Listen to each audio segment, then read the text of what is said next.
Pues eso, convertir el caos en aliado, ¿no? ¿Cómo se hace eso? Vamos a comenzar por dónde estamos en este momento. Si nos damos cuenta, estamos precisamente así, en el aire. Hemos venido venimos de una flow que estábamos viviendo todos, había unas predicciones, todos teníamos planes, todos estábamos en una vida, vamos a decir, con una serie de variables, cada empresa, cada persona tenía una serie de variables, y todavía nos está esperando, porque no se ha terminado este proceso, la vida de cómo será después. No sé si alguna vez llegaremos a poner el otro pie. ¿Tú qué dices, No, justamente, Angélica, yo creo que aquí un poco es como que mirar el qué se siente estar en esa transición, ¿no? Cómo está viviendo cada uno, eso de que nos cambiaron los planes y estamos todavía como, ¡ah! No llegamos, y cómo cada uno lo está viviendo, ¿no? Cómo hacer sentido de esa tensión. Exacto, y estos son términos que vamos a utilizar, la zona de término o fin, la zona neutral y el nuevo comienzo, ¿no? El nuevo comienzo que todavía no termina de tener forma y, como digo, no sabemos muy bien cuándo va a empezar ese nuevo comienzo, pero en todo caso, nosotros estamos basándonos en lo que ocurre normalmente en el cambio. Ustedes saben que últimamente todos sabemos que lo que nunca ha cambiado es el cambio, y sin embargo ahora Echevarría también dice que el cambio ha cambiado. Bueno, no les puedo decir con la pandemia, ya lo decía, con la tecnología, imagínense ahora. Vamos a continuar. Es normal, como decía Giovanna, tenemos esta reacción, como seres humanos nos resistimos al cambio, ¿no? Con lo cual, digamos, porcentajes que vemos aquí son realmente sacados de estadísticas en diferentes momentos de la vida y de la historia, donde se ha podido ver que normalmente la forma de reaccionar frente al cambio es que hay gente como un 14% que más o menos no le cuesta tanto, es capaz de vivir en el caos y en la incertidumbre con una cierta capacidad o incluso comodidad. Sin embargo, hay un 86%, y seguramente aquí también será la mayoría, que biológicamente tienen una reacción ante el cambio, ¿no? Entonces, coméntanos, Giovanna, esta... Sí, justamente yo te decía, Angélica, que la tensión viene de la inercia, de la fuerza de la inercia que nos jala hacia atrás de lo que venimos siendo y cómo venimos viendo las cosas, y eso que está ahí al frente que no sé lo que va a pasar. Entonces, sostener a esa emoción y darnos cuenta de cómo respondemos a esa tensión es súper importante, ¿no? Perfecto. Y es que estamos en un buca, ¿no? Este es un término que no lo estamos sacando para podernos dar cuenta que se repite, porque en realidad ya desde 1987 entramos en una vorágine o tomamos conciencia de que realmente la vida los cambios eran cada vez más rápidos, más volátiles, se generaba mucha incertidumbre, y la ambigüedad que viene con todo esto hasta que no tenemos un punto de referencia o lo marcamos nosotros para podernos mover, ¿no? Así que estamos viviendo lo que llamamos ya, es un término conocido, VUCA. A ver. Entonces, nosotros aquí lo que proponemos es que le llamemos VUCA 2. ¿Y por qué? Porque en realidad este VUCA 2 está siendo global y amplificado. Esto compromete muchísimo más a todos los países, a todo lo que está pasando. Es que normalmente cuando había algún cambio, tenías como punto de referencia algo que no estaba cambiando. Cuando había un cambio en un país, había otro que a lo mejor estaba en otro momento. Pero ahora a todos nos ha pillado por sorpresa. Ha comprometido a todos los mercados y desde luego está haciendo una disrupción en la humanidad. Creo que los comentarios son múltiples de todos los ámbitos sobre esta nueva conciencia en la que nos vemos sumergidos como humanidad y la responsabilidad de ver qué vamos a hacer con esto. Sí, a mí me gusta decir, Angélica, que es como que si todo estuviera ocurriendo en línea y en Sense Around. Yo no sé si tú te acuerdas cuando los cines aparecieron con Sense Around, porque esto que impacta, que está global y que cuando tú dices amplificado, tiene que ver con lo que sentimos, ¿no? O sea, cualquier noticia nos mueve, cualquier cosa que está pasando en cualquier parte del mundo nos empieza a mover, ¿no? Exacto, exacto. Estamos todos en el mismo barco ahora. Exacto. Bueno, y entonces aquí les voy a mostrar una forma de verlo, que es un modelo desde el liderazgo generativo, que lo hemos usado muchísimo cuando hablábamos de cambio de contexto, cuando estamos hablando de cambios de cultura, por ejemplo, cuando hacemos una transformación en una organización, siempre decimos que una organización puede elegir cambiar el contexto, pero ahora el contexto ha cambiado y muchas veces ya nos pasa, ¿no? Que hay que integrar cosas en nuestro contexto. En este caso, esta nueva realidad VUCA 2 ha creado un nuevo contexto global en el cual nosotros no estábamos, veníamos de otro contexto anterior. Pero ¿qué pasa? Nosotros lo que proponemos en esta conversación es que en realidad, como pasaba siempre, todo contexto nos abre nuevas posibilidades. Y estas nuevas posibilidades son las que nos van a permitir hacer planes de acción. A veces lo que hemos encontrado durante este proceso son organizaciones que han ido directo a la acción, pero están con la mirada de antes actuando en un contexto que ya no es como el de antes. Y aquí puede haber muchísima frustración, muchísimo desgaste y sobre todo aquí las personas todavía aumentan más su sensación de ansiedad e incertidumbre. Por lo tanto, queremos tomar conciencia de que realmente hay que hacer primero esta reflexión. El mundo ha cambiado. Estamos en un nuevo contexto, nos ha cambiado a todos en todos los sitios y por lo tanto nuestra recomendación es que lo que hagamos es ver qué posibilidades se nos han abierto para recién a partir de ahí establecer qué planes de acción son viables en lo que queremos conseguir cada empresa, cada persona y cada país, por supuesto. Sí. Vamos a ver. Entonces, en medio de esta mirada que traemos de planteando este contexto, otra vez valga la redundancia, nosotros proponemos el concepto antifrágil. La antifragilidad es un concepto que no es nuevo. Lo presentó Nassim Taleb, que es un pensador moderno que no tiene desperdicio, se lo recomendamos también, tiene múltiples libros. Y él dice que algunas cosas se benefician de los choques, prosperan y crecen cuando se exponen a la volatilidad, el desorden y los factores estresantes. Aman la aventura, el riesgo y la incertidumbre. Y como no existe una palabra que sea contrafrágil o lo contrario, se acuñó el término de antifragilidad. ¿Y por qué antifragilidad diferente a robustez? Porque la antifragilidad no es lo mismo que ser robusto. La robustez lo que hace es que justamente choca más o nos hace más fuertes. Pero en este caso, lo que ocurre con el VUCA 2 es que necesitamos estar listos para crecernos, más bien mejorar ante estos cambios. Y finalmente, pues aquí nos dice, ¿no? Lo resistente permanece igual. Esto sería la robustez, cuando eres duro, y aguanta los golpes, pero no cambia. En cambio, con la antifragilidad podemos mejorar. Coméntanos un poco, coméntanos un poco. A ver, Angélica, me parece un poco interesante como distinguir lo que es el término o distinguirlo de la término de resiliencia, ¿no? Que la resiliencia viene dado, y en el estricto sentido, de una causa traumática, cuando tú te logras recuperar de una causa traumática. Cuando estamos hablando de antifragilidad, no, cuando estamos hablando de antifragilidad significa que tú estás en tu estado normal y estás haciendo, y depende del sentido que haces de la realidad. ¿Sí? Entonces, ¿por qué? Porque el sentido del riesgo, la aventura, la incertidumbre, el caos, para ti puede ser un factor estresante si tú lo decides ver de esa manera. En cambio, si tú incorporas la aventura, el riesgo, la incertidumbre, a eso nos referimos con el tema de antifragilidad. Exacto. Y habíamos conversado en estos días en un país como Perú, en el que hemos muchas veces mostrado una tendencia a la antifragilidad sin saberlo, ¿no? Y yo comentaba que recuerdo un aluvión de estos que nos caen en Arequipa en verano, justamente por ser sierra, y cómo la persona que estaba vendiendo cortinas para la ducha de cisnes y estrellitas empezó el chaparrón y ya tenía chubasqueros para la lluvia de cisnes y estrellitas, ¿no? Y eso también nos habla de una forma de tomarnos las cosas, es decir, no podemos ser antifrágiles si permanecemos en el mismo mindset y con las mismas interpretaciones sobre la realidad. Y esto lo vamos a ver a continuación. Entonces, bueno, la antifragilidad significa mejorar ante un entorno volátil o incierto o complejo o tal como estamos hablando del VUCA 2.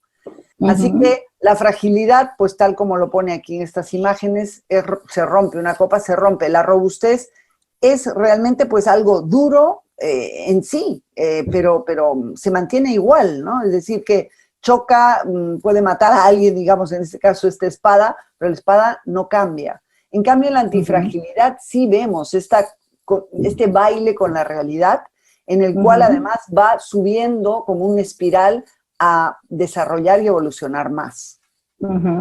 Sí, y Angélica, también tiene que ¿Perdón? ver con dónde pongo la energía, ¿no? Justamente es dónde pongo la energía, porque yo puedo estar en la energía de estar metiéndome en el caos y decir que esto mal, la adversidad y todo esto, en cambio yo puedo utilizar esa misma energía para enfocarla en la creatividad, ¿no? Exacto. Lo que pasa es que como vamos a ir viendo, efectivamente muchas veces donde ponemos la energía, sí seguimos con el mismo mindset y sí seguimos mirando las cosas como para solucionarlas, nos vamos a frustrar. Estamos hablando de crear nuevos escenarios, de crear nuevos contextos, no de solucionar problemas. Entonces, ¿cómo podemos medir nuestra antifragilidad? ¿Cómo podemos distinguir si somos más o menos antifrágiles? Si estamos más cercanos a lo robusto o más bien cercanos a la antifragilidad. En estos dos vectores vemos la fragilidad y la robustez y los niveles de presión a los que nos vemos sometidos. Cuando el nivel de fragilidad es bajo o cuando el nivel de, digamos, o de presión es bajo o alto. Entonces vemos en el primer cuadrante, por ejemplo, cuando hay una gran fragilidad y el nivel de presión es bajo, pues estamos en un modo de supervivencia, cómodo. Realmente no vamos a desarrollar nada nuevo. No es una situación, es una situación en la que nos podemos encontrar que cuando sobreviene la realidad no nos hemos preparado para ello y podríamos, digamos, no existir, ¿no? Como muchas empresas o negocios que han sido frágiles y han tenido que cerrar. ¿Cómo sería el vivir en el siguiente cuadrante de vivir con comodidad? Porque he dicho sobrevivir y el siguiente sería el vivir con comodidad, Giovanna. Tú sabes que me encantó cuando estaba escuchando hoy lo de las organizaciones, ¿verdad? Porque es fascinante cuando uno está diseñando, escuchando y diciendo desde lo teórico, pero cuando lo ve en la organización y lo escucha es fantástico. Hoy lo decía este señor de Incapalca, no sé si tú lo recuerdas, que decía este señor, decía, nosotros estábamos cómodos. Incapalca, estábamos sí. cómodos. Decía, nosotros estábamos cómodos, teníamos 10% crecimiento, no sé qué, y de verdad estaban haciendo lo que ellos decían, supuestamente las cosas bien, o sea, tenían un buen nivel de fragilidad y estaban súper bien. Y eso es vivir con comodidad, ¿no? Eso es estar como súper bien, súper cómodo y wow, esto les llega, cómo les llegó esta nueva realidad, ¿no? A eso un poco se refería este tema con comunidad. Exacto. Y es muy fácil estar en ese territorio cuando claro. tú, en el caso de Incalpaca, pues tienes un dominio sobre el mercado, tienes una experiencia en tu quehacer, claro. va funcionando tu empresa, todo está ok, vamos haciendo planes, okay. Pero claro, no tenemos un sentido de autocrítica demasiado profundo, mantenemos nuestra forma de trabajar sin mirar mucho más allá, porque ya, sobre todo cuando es un mercado, en este caso poniendo otra vez el ejemplo que tú traes, pues pasa con muchos negocios, no solamente en este, ¿no? Muchas veces estamos en la comodidad de manejar muy bien nuestra empresa y nuestro mercado. Pero claro, también puede pasar que viene un nivel de presión terrible, nosotros no nos hemos preparado para la antifragilidad, nosotros seguimos siendo los mismos, ¿y qué nos pasa ahí? Bueno, pues que podemos realmente petar, ¿no? Hay un quiebre terrible porque no estamos acostumbrados a ese nivel de presión. Y la fragilidad nos pone en una situación de ruptura, de sufrimiento. De hecho, ha habido muchas organizaciones que han pasado por aquí. Y finalmente, pues, el último cuadrante, Giovanna, cuéntanos. Entonces, ¿qué significa ser frágil? O sea, es cuando prospera. Y fíjate que hoy, y nuevamente vuelvo a los ejemplos que pusieron, la chica de Yambal, ¿no? De Yambal que puso el ejemplo, Cintia Canepa. Ella dijo, lo que habíamos planeado en 3 años, lo hicimos en 3 meses, ¿no? O sea, ¿cómo? Y aquí, y ya vamos a ver, interesante de ver la perspectiva, es ellos ¿qué estaban viendo que dijeron en 3 años? O sea, no, hay algo que no estaban viendo de ellos mismos que pudieron hacerlo en 3 meses y lo hicieron, lo mejoraron en muy poco tiempo, reaccionaron ante esa fragilidad y mira cómo están hoy y superando todo lo que ellos nos contaron que habían hecho. Entonces, a eso se refiere cómo ellos respondieron de una manera tan rápida y tan robusta, tan antifrágil ante este COVID, ¿no? Que al final es esta nueva realidad. Uh-huh. Claro, algo pasó en su cultura organizacional que ahora podríamos revisar, que les permitió esa respuesta, porque ya tenían una cultura antifrágil, probablemente sin ser conscientes. Y si usamos este ejemplo, por ejemplo, como yo he comentado con ella también, digamos en off, esta claridad de cuál es su negocio y de cuáles son las piezas claves de su negocio, y cómo evolucionaron y transformaron cada una de ellas, porque justamente podían haberse ido por la vía fácil. Vamos a crear todo nuestro negocio online, ¿y qué pasó con la madre del cordero, digamos, de lo que era el negocio de Yambal, que siempre ha sido, que son sus consultoras, esas personas que hacen la venta directa? Y cómo ellas vieron cuál podía ser la solución, respetando completamente y basándose más bien en la fuerza que ya tenían como organización. Así que vamos a mirar qué características tendríamos que tomar en cuenta, cuáles son esos puntos que a veces no tenemos claridad para poderlos preparar y anticiparnos a la situación que tenemos ahora, o qué tendríamos que hacer para ir caminando hacia la empresa antifrágil o la cultura de antifragilidad. Primero de todo, vamos a hacer un pequeño minuto de silencio para que ustedes, voy a volver otra vez a los vectores, para que cada uno de los que está aquí presente evalúe la antifragilidad de su organización. Recordemos que estamos viviendo con comodidad o estamos sobreviviendo por ahora muy frágiles y, bueno, pues un nivel de presión que nos tiene ahí más o menos sin sacar Yo le digo eso piloto automático, Angélica. Sí, o a veces incluso con un poco de incomodidad, ¿no? Con un poco de incomodidad porque es un mantener... Acostumbrado también. Exacto. Y luego, ¿qué nos pasa cuando nos ponen un poco de presión? Porque hay empresas que son muy susceptibles a la presión y rápidamente están buscando disminuir la presión, pero no aprovechar la presión, ¿no? Entonces, a ver, ¿dónde estamos en estos vectores? Volvamos allá, cada uno sabe su respuesta y a partir de ahí vamos a ver qué viene a continuación. Entonces, vamos a volver un poco a las bases, ¿no? Recordemos que Albert Einstein siempre, ya lo decimos, lo hemos escuchado, pero ahora creo que es como incorporarlo de verdad, el darnos cuenta de que no podemos resolver un problema en el mismo nivel que fue creado. Esto a veces, a la hora de explicarlo, no entendemos qué quiere decir el mismo nivel de conciencia, ¿no? El mismo nivel de conciencia. ¿Qué es exactamente? Y tiene que ver con justamente este cambio de mirada, este cambio de observador de la realidad, de nosotros mismos, de nuestras capacidades. Esta cuestión que no es nada simple, que es romper nuestros propios paradigmas, ¿no? Esas cosas que para nosotros son así, ese cambio de mindset y esa creación de un nuevo sentido común que realmente nos permita abrir posibilidades.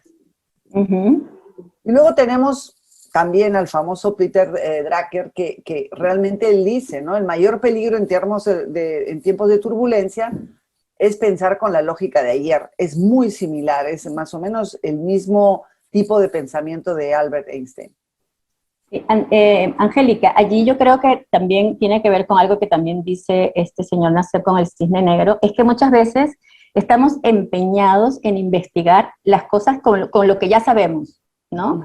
No con lo que no sabemos. Entonces, el peligro de quedarnos en el mismo nivel de conciencia y no crear perspectivas sobre eso que pasa es que nos creamos explicaciones, entonces una narrativa, decimos que sí, o sea, sobre todo que creamos explicaciones pero no estamos entendiendo, ¿no?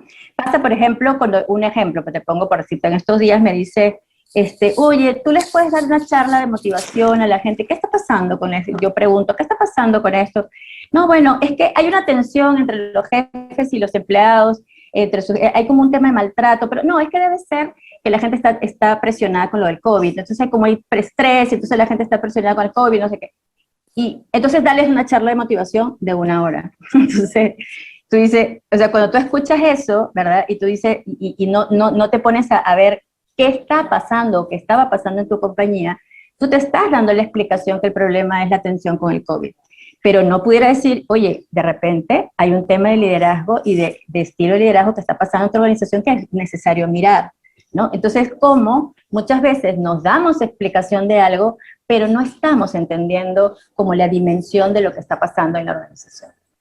Exacto. Ese es el peligro de seguir en la misma perspectiva. Aquí hay varias raíces para lo que tú estás comentando que es muy importante. Justo hace un rato estábamos estaba yo en un speech sobre el poder de no saber, que es una de las primeras cruces que cargamos, sobre todo cuando estamos en el terreno de liderazgo y de los líderes que están al mando de una organización, ese temor terrible de reconocer que no sabemos, ¿no? Sí, y esta posibilidad que nos da el buscar ayuda o el confiar en la competencia de otros profesionales que nos pueden ayudar a mirar diferente. De hecho, y no porque seamos coaches, pero de hecho esto es o debería ser una de las funciones principales que tiene un coach organizacional, que es realmente poder mostrar nuevas distinciones y otros paradigmas o los paradigmas que están operando para poder realmente tomar alguna acción diferente. Nosotros decimos siempre, awareness is choice, ¿no? Si tú no te das cuenta, no puedes hacer elecciones, con lo cual un primer nivel de salir de la lógica de ayer es tomar conciencia de cómo estamos mirando, ¿no? Y ponerlo en cuestionamiento. Así es. A continuación, pues vamos a hablar del líder antifrágil, que es un líder generativo.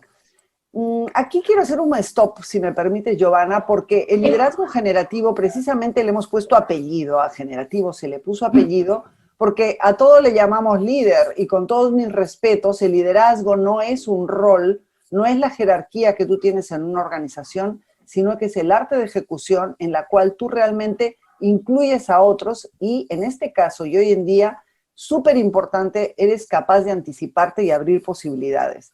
Y esto es un líder antifrágil en realidad. Si queremos crear culturas antifrágiles en la organización, tenemos que tener líderes abiertos al aprendizaje, abiertos al no saber, que realmente estén dispuestos a cambiar el observador que son de la organización, ¿no?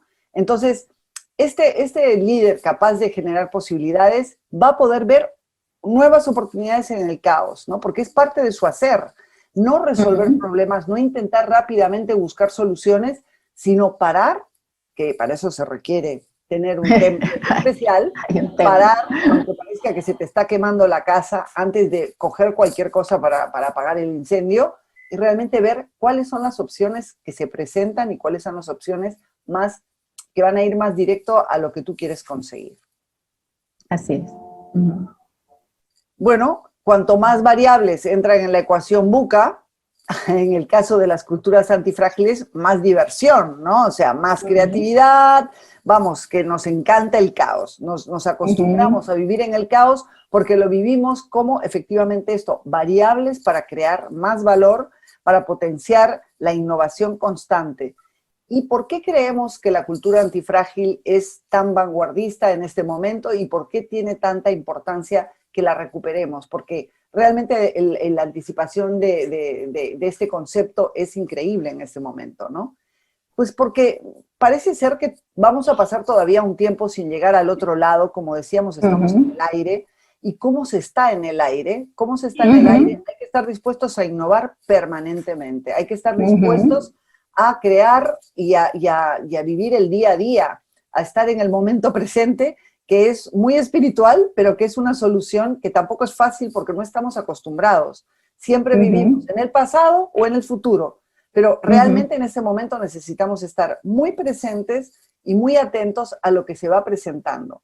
¿Y cómo lo vamos a hacer? ¿Cómo lo vamos a hacer? No sé si quieres comentar algo más aquí tú, Giovanna. Sí, no, Angélica, yo creo que una de las cosas que tú decías que como consultores organizacionales necesitamos mostrar es, y te ha pasado a ti, me ha pasado a mí cuando vamos a una organización, lo que les cuesta parar, lo que les cuesta salir del hacer, lo que les cuesta, o sea, porque tú lo decías hace rato con el tema del coaching, es que y nos ha pasado, y lo conversábamos cuando estábamos diseñando la conversación, es la incertidumbre que siente uno al decir no sé, ¿no? O sea, y seguramente lo hablaste tú en la mañana, Y es como, pero cuando tú te paras allí y tú realmente te entregas a ese no saber y te bajas de ese caos, de ese hacer, estás presente, es impresionante lo que la conciencia puede hacer, ¿no? O sea, cómo las cosas fluyen, cómo las cosas emergen, cómo las cosas se dan, o sea, las cosas se te ocurren. Yo no sé, te ha pasado muchas veces cuando, incluso cuando estamos en la profesión, incluso cuando estás haciendo consultoría o estás así, el solo escuchar, estando presente, respondes y dices cosas que tú dices, ¿de dónde salió esto? ¿No? O sea, ¿y cómo lo ves cuando la gente está conectada y en las discusiones y en las conversaciones, cuando ves en comités, en juntas directivas y tal, cuando están conectados y cuando están dándole, cuando están realmente allí, cuando están presentes, están en el juego, como yo siempre digo, están en el juego, wow, lo que son capaces de ver y de crear y de hacer. Para mí eso es mágico, ver eso es mágico.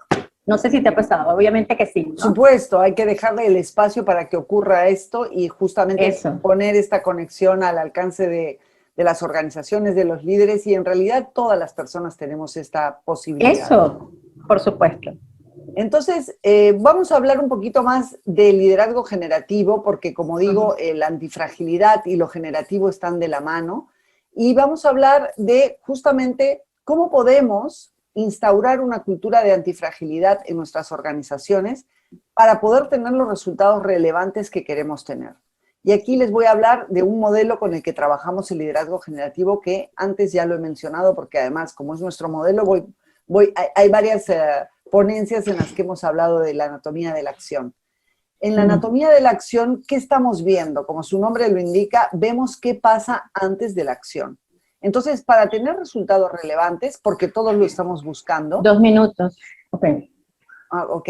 Para tener resultados relevantes, necesitamos revisar la acción, pero antes de revisar la acción, tenemos que ver cómo están los compromisos, cómo estamos teniendo las conversaciones y, sobre todo, si tenemos claridad de lo que nos importa cuidar.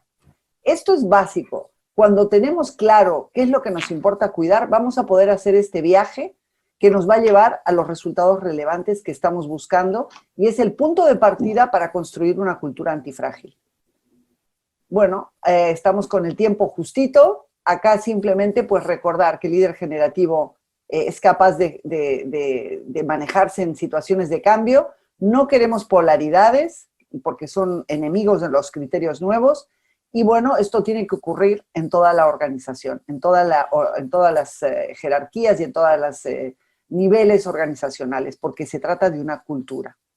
Bueno, acá creo que ya no nos va a quedar mucho tiempo, pero estamos hablando de la evolución, que ahora es una disrupción con el nivel de antifragilidad. Y bueno, dicho esto, creo que ya nos tenemos que ir. Con los pilares. No, sí nos quedan como unos minutitos nos quedan unos minutitos porque creo que es importante. Quedan 4 minutos. Vale, quedan 4 minutos, sí. Vamos aquí. Sí. Pues estos son los pilares del liderazgo generativo y una cultura antifrágil, ¿no? Comunicación, compromiso, colaboración, gestión emocional. Sí. A ver, Angélica, en esto de los pilares, a mí me parece que en el tema de la comunicación es súper importante que los líderes miren que cuando uno declara futuros que ellos son capaces de ver, ¿verdad? El desafío más grande es comunicarlo, porque es cómo muestro eso que yo veo, pero que los otros no ven, ¿no? Entonces, ¿cómo ese gran desafío de el comunicar? Luego el compromiso, ¿verdad? Me pasa, y seguramente a ti te ha pasado, que cuando uno llega a una organización, bueno, pero si yo les pago y les doy los beneficios, yo soy esto, y manejan el tema con la relación con los empleados desde lo transaccional. Y es como, yo le digo, bueno, como manejas lo transaccional, pues tú lo que recibes es tiempo, no recibes valor, ¿no? Entonces, ¿cómo hacemos para que yo siempre digo que a los líderes el compromiso hay que ganárselo, hay que saber inspirar, hay que saber comprometerlos? Y el tema de la colaboración, por supuesto, no podemos, o sea, yo creo que si hay algo que se ha repetido en todo este evento, todo el evento, es que no podemos hacerlo solos, ¿no? La colaboración es fundamental en todos los niveles y desde allí hay que empoderar, lograr, innovar. Y con el tema de la gestión emocional, como ya dijimos, ese salto, eso que está pasando, que esa tensión entre la inercia y el futuro, obviamente es aprender a sostener esa tensión natural que es el vivir, ¿no? Y cómo Exacto. respondemos a ese vivir y a esos factores sin estresarnos. Exacto. Bueno, pues en estos 4 pilares lo que hay de todas maneras es algo que nosotros manejamos en el mundo del liderazgo generativo, que son las conversaciones. Aquí lo más importante es que todos los líderes tienen que saber cuáles son las conversaciones pertinentes en cada momento. Hay conversaciones para abrir posibilidades, hay conversaciones para diseñar acción y, por supuesto, conversaciones para crear compromiso. Todo compromiso se crea previamente en una conversación. Toda acción parte de una conversación previa. Por lo tanto, realmente cuando hablamos de liderazgo generativo, hablamos del mundo de las conversaciones de las personas y de los resultados. La antifragilidad no se va a crear por conceptos. Tiene que crearse en el marco de las relaciones humanas y de las conversaciones en las que nos conectamos y nos escuchamos. Por lo tanto, simplemente vamos a decirle a la incertidumbre, bienvenida, porque somos antifrágiles. Así, y declarar al caos un aliado. Exactamente, aquí queda dicho. Y por lo demás, muchísimas gracias. Creo que, bueno, estas conversaciones siempre se nos quedan en la punta de la lengua, sí, porque hay mucho por decir, mucho por hacer. Sí. Pero bueno, los invitamos a conversar y a partir de ahí, pues nada.